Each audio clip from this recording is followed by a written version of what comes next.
Hey, Tony Gaskins here. He cheated, part 3. All right. Now, see, this right here is kind of like my courses on TonyGaskinsAcademy.com. It'd be popping in and say part 1, part 2. If you need deeper help, make sure you visit TonyGaskinsAcademy.com. The link in the description, and also the life coach certification is on there. And just use the coupon code YouTube for the life coach certification.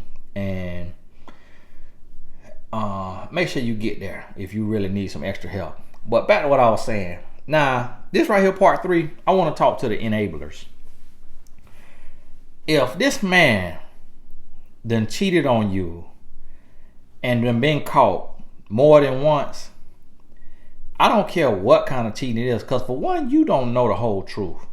So a lot of times a man say, well, I never even saw her in person. We just talked on Instagram, or we just talked on text. You don't know that. You don't know that. Oh, it was not physical. I put it on everything I love. It was not physical. Well, you obviously don't love much because you keep cheating. So that put on everything you love. What do you love? Other women? You see what I'm saying? So if you done caught this man more than once and you still there, you an enabler now. And don't give me that, oh, God called me to be here for him and he is going through and I am his anchor and God has me here in a position in his life to help him up. That's a grown man. That's a grown man. That is an excuse. I'm telling you, as a grown man, I really don't meet men that was worse than me. And so, especially if the man know God, because you hollering about God got you there, God is not the author of confusion. The Bible is very direct, and the Bible tell you that infidelity is a divorceable offense. So now, if the Bible say infidelity is a divorceable offense, especially if y'all ain't even married, you definitely got to be gone if you done caught him more than once. Come on now. And honestly, in a lot of cases, if you catch them once, depending on how you catch them and depending on the circumstance situation, that need to be the last straw. I'm going to say that for y'all militant women in here. Oh, you better. I cannot believe you're condoning a second chance. I've never made a mistake in my life. I am absolutely perfect and I've never once needed a second chance. So I refuse to give a second chance. All right, sister. God bless. Here go a cookie. Here go a cookie. God bless. Hush. All right. We talking to the other people. We talking to the imperfect beings who done needed a second chance or who may be open to giving a second chance if it makes sense. I'm not condoning tomfoolery. I'm not condoning, oh, you done got all this here and you giving a second chance. You done caught him red dangling right all in your bed and you giving a second chance. I'm not condoning tomfoolery. I'm talking about little stuff. Just little stuff, negative environment situation that you created, that you helped create, and then you find some little illicit activity, but it ain't too dramatic. And you say, well, if I change and he changes, we can make this work. If I grow and he grows, we can make this work because I'm not innocent. I did this, I did that. He just doesn't know about it. I talked to my ex. I slept with my ex. I met up with my ex, but he just doesn't know about it. So if I was doing that, how am I to expect him not to be doing that? We both was in the wrong. You see, that's when I'm talking about a second chance. So understand that. You ain't got to ever worry about me condoning tomfoolery. You hear me? Ignorance. That ain't how I move. No, sirree. I don't play the radio. And so, listen to me now. The Bible say infidelity is a divorceable offense. And so, if you done caught this man 2-3 times, more than one time, and you still with him, you enabling. And if you stand for other reasons, if you stand for monetary reasons, if you stand because you want to hit the certain year mark so that you could cash out on the prenup, what the prenup stipulations had in there, if you stand for the clout, if you stand for the community image, if you stand for anything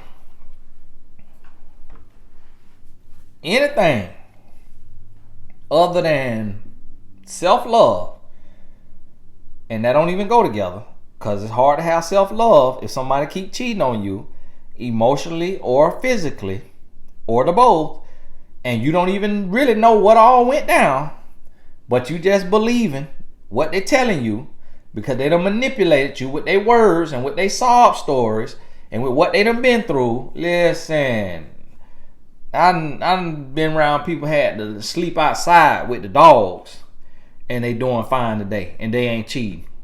I done been around people that done been took advantage of in every way you could think of. Okay? Physically, sexually, financially, and they faithful. God is a healer. God is a redeemer. If you still dealing with somebody that you keep catching this person cheating and you stand, and here's the thing, you stand and you ain't even left. Like you ain't even left to get your 14-day clarity break. You see what I mean? You just stayed. You just stayed and you just crying and you just crying and then now you crying and so now this finna get you a new car.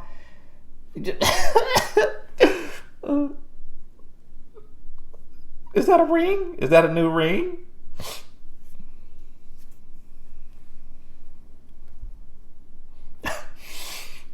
Next week you cry. No. What are those car keys to? And so you stand because now you getting for nothing gifts. It ain't for nothing gifts. You getting doghouse gifts. He getting you gifts out the doghouse because he in the doghouse. And you loving it. You eating it up because you don't love his butt anyways. You over his butt. But you going to stay there and get all them gifts that he finna give you. Listen, you messing up your harvest. You messing up your harvest. You tricking yourself. You playing yourself. You ain't coming up. Yeah, he might go buy you a car. Yeah, he might get you a new ring. Yeah, he might get you some sandals or something. He might get you something you've been wanting. But listen to me. What does that matter? What does that matter if you getting cheated on consecutively, year after year? What does it matter? And what does it matter if the cheating is only so-called emotional cheating? He just texting with her. He just on the phone with her. It's still cheating. And emotional cheating, to be honest with you, could be even more dangerous than physical cheating. Because see, with physical cheating, a lot of times with physical cheating, he could go in there and wham bam, thank you ma'am. And that's all she wanted. He her maintenance man. She don't want nothing. But that emotional cheating, when you cheating emotionally, you making love to the mind. So that could end up making the person he cheating with, that could make them bat crazy. The way they come and they ready to put you on an episode of Snap. The way the side woman come in there and she's slicing. She want her full episode of Snap. That's what that emotional cheating do. That emotional cheating could be way more dangerous than the wham bam thank you ma'am. So a lot of times y'all want to pat y'all. Well, it just was emotional cheating. Can you pat the other show too? It just was emotional cheating. Can you pat my head itching? Pat me on the head. It just was emotional cheating, and I just, that is not what the Lord called me to leave over. But if it keep happening, now the other woman, she coming in here, you riding to work and your lug nuts come off. You going 70 miles an hour on the I-10, lug nuts come out the tire. You into the median. Why? Because she want her man that's been singing her sweet nothings, that's been sending her Apple Pay, $200 on Apple Pay, $300 on Cash App, Venmo. She want her man that been talking to her, invite her on trips, telling her asking her what's her bra size. She want her man. So now anybody in the way. And that's what these movies come from. That's what these movies come from. My wife, sometimes she be seeing women that be acting kind of obsessed like that. Women I ain't even never talked to. And sometimes it be like, older women is something be done went wrong. And she saw one time, the lady had all kind of pictures of me and my youngest son and then was going to my youngest son friend pages and getting their pictures and posted on their pages.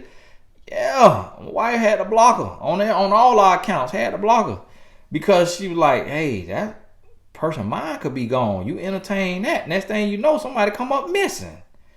And so that's the thing. That's what that emotional cheating could do. So if you staying and they already did it once and you forgave, the jury's still out on if you should have forgave that time. So now if it happened a second time and you stay, now you enabling. Now you enabling. If it happened a third time, fourth time, all right. Now you need an intervention. Somebody need to come and pull you out of there. Somebody need to come and put you in an old jacket and yank you on out of there. You need to get Baker Act. You see what I mean? Because now you starting to lose your righteous mind because you dealing with this man. Now what y'all want to call him? A narcissist. Well, y'all ready. Y'all in the comment. That is a narcissist. I was with a narcissist. All right, we'll let y'all go ahead use your word. All right, use your word. You know what the definition of it is. Use your word.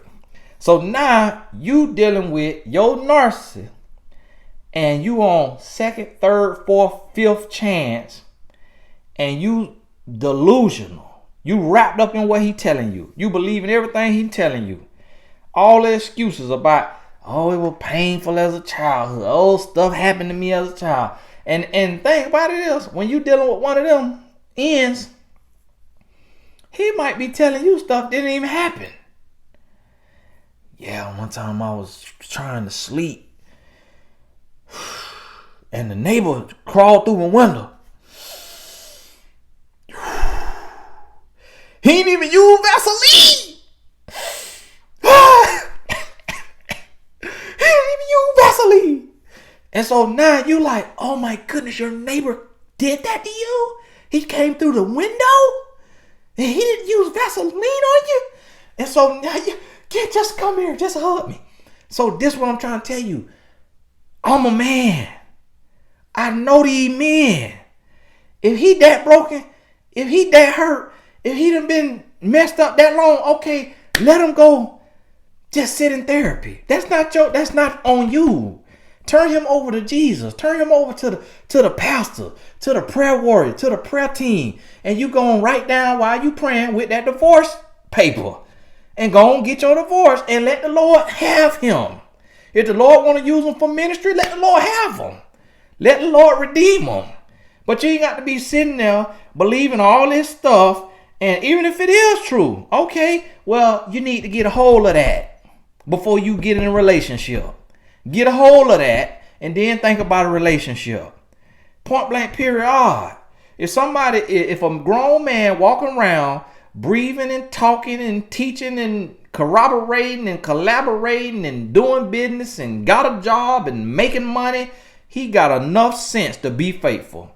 I don't want to hear all this about, or Tony, he was raised by savages, or Tony, his mama was addicted and his daddy was addicted and he was in the group home system. Okay, he grown now. He got a job, he making money, he around here talking, he around here. Now if he was around here and inaudible and just going through and just have a lot of issues mentally, not developed, can't run a business, can't do business, can't articulate himself, okay, I understand. He got a real issue. He got a real issue, and they have group homes for that. But if you want to turn your house into a group home, by all means, he needs that kind of help. And if you want to be his home health nurse, okay.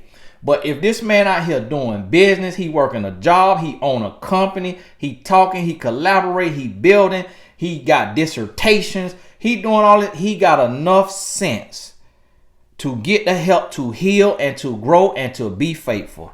Anything else he giving you, any excuse he giving you after that is a lie. And you are an enabler, and you is messing up your life, and you hindering his life and his growth. And you got to get yourself together. Put your big girl drawers on. What that mean is adult drawers. Okay. Oh, now you talking about big?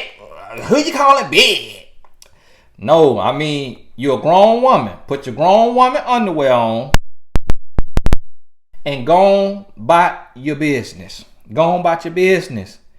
Go on about your business. That mean leave. That mean let go. That mean cut ties. That mean move on and get what the Lord got for you. Because God say, listen, I can't even reach him because you in the way. Get out the way so I can reach him. You blocking. Get out the way. You the enabler. And he's not going to grow as long as he got you as a supply that he could keep pulling from and pulling from. As long as he got you right there, he's never going to grow and change. You got to get out the way so he could hit rock bottom, and then he will hear me. Hey, this is Tony Gasson. God bless you. Make sure you see somebody on part 1, part 2 in the comments confused and they missed this last one. Tell them, hey, make sure you catch part 3. Just comment on, hey, make sure you catch part 3 now. Hey, God bless you. We'll talk soon. I got to go. I got to coach.